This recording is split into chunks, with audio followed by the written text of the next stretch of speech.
Buat kalian yang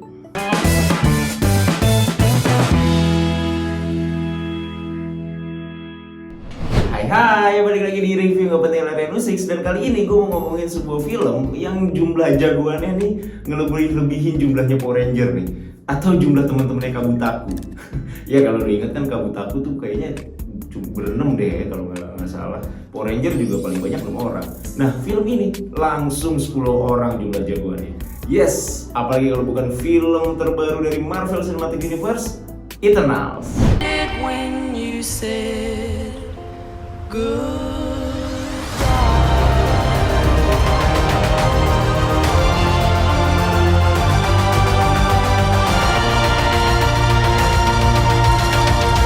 Thank you for this. Oh, you're welcome. So now that Captain Rogers and Iron Man are both gone, who do you think's gonna lead the Avengers? I could lead them.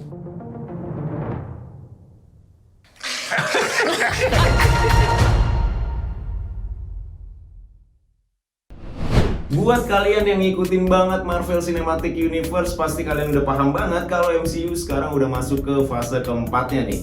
Dan di fase ini, Eternals menjadi salah satu film yang paling ditunggu-tunggu kehadirannya.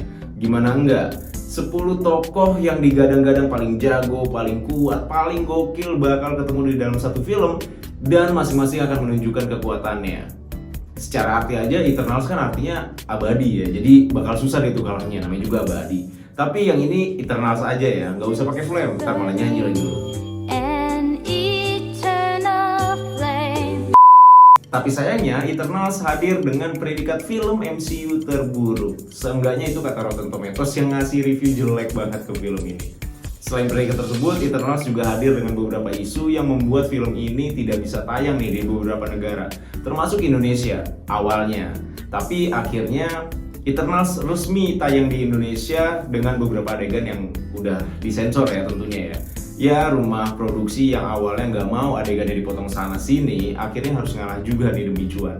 Alhasil ada beberapa adegan yang patah banget potongannya, jelas banget. Kalau kalian nonton film ini, kalian pasti tahu deh bagian mana yang disensor atau bagian mana yang dipotong.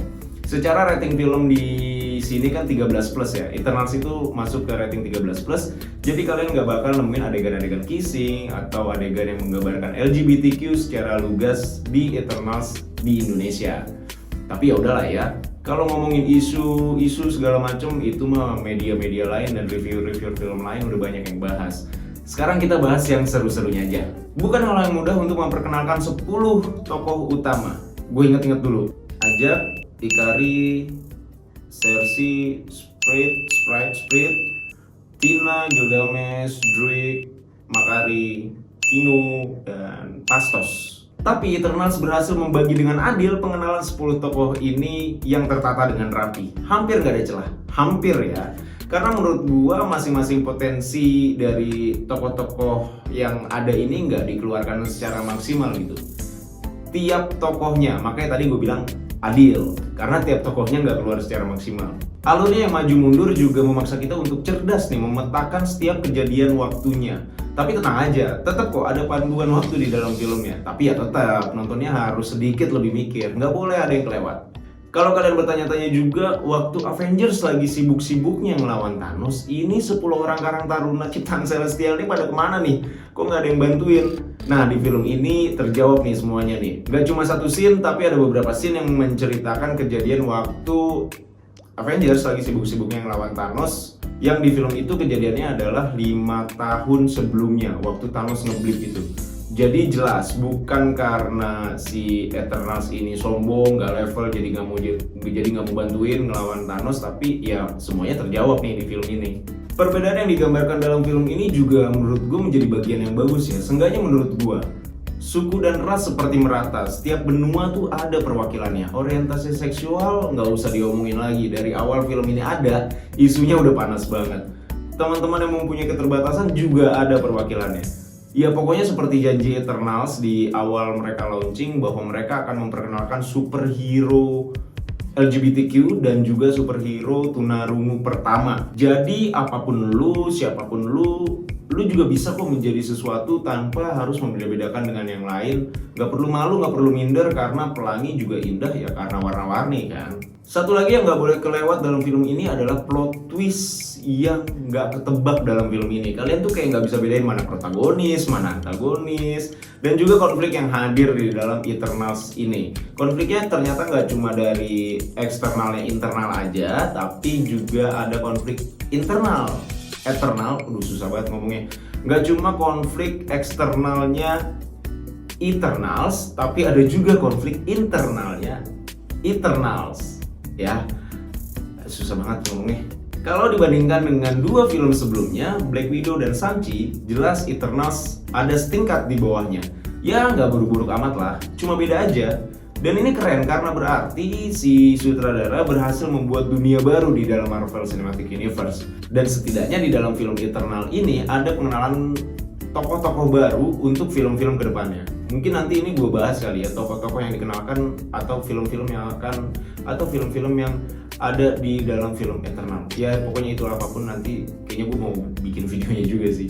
Overall film ini scoringnya gokil abis, jadi pastiin kalian nontonnya di bioskop. Kalau punya kesempatan kalian nonton di bioskop yang sudah ada Dolby Atmos-nya, karena ini berasa banget sih scoringnya. Baru nanti setelah keluar di Disney Plus baru nonton lagi. Kalau Marvel Disney Plus ya. Kalau Disney Plus sudah keluar baru nonton lagi adegan-adegan yang disensor di bioskop.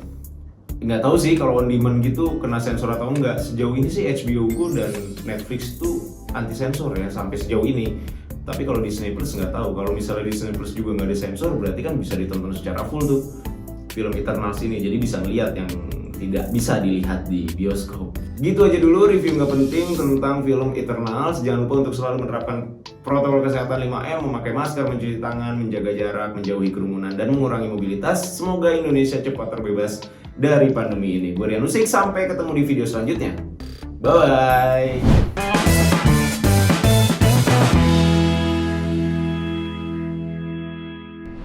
Gue sempat ketipu loh, gue kira pemeran utamanya itu si ini Angelina Jolie, ternyata bukan. Si malah yang jadi siapa?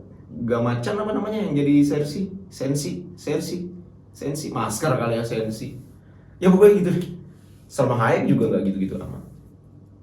Ya pokoknya pemeran utamanya yang hijau, Ranger hijau.